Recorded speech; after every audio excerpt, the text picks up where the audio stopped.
అందరికీ నమస్కారం అండి. కొంతమంది ఉంటారండి, వాళ్ళ పరిస్థితులు బాగోనప్పుడు, కొంచెం ఏమన్నా ప్రాబ్లం ఉన్నప్పుడు ఎక్కువ డీప్గాను చుట్టారకాలు కలుపుకుని ఉంటారు. వాళ్ళకి ఏమైనా కొన్ని కొన్ని కారణాల వల్ల కొంచెం వాళ్ళు బాగున్నారనుకోండి, యువతల వాళ్ళని ఇంకా పట్టించుకోరు, అసలు మాట్లాడటం కూడా తగ్గించేసుకుంటారు. ఎందుకంటే వాళ్ళు బాగున్నారు కదా, వీళ్ళు కానీ వాళ్ళ దగ్గరికి వెళ్ళిపోతారేమో అని.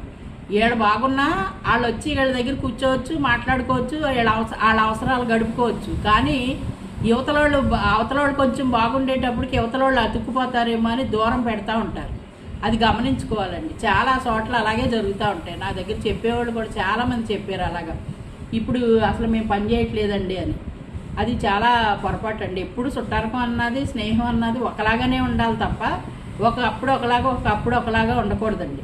పెద్దోళ్ళు మెట్టి పైన ఉంటారు, కింద చిన్నోళ్ళు మెట్టి కింద ఉండాలి. ఎప్పుడు కూడా పెద్దోళ్ళని అగౌరవపరిచేలాగా ఎప్పుడు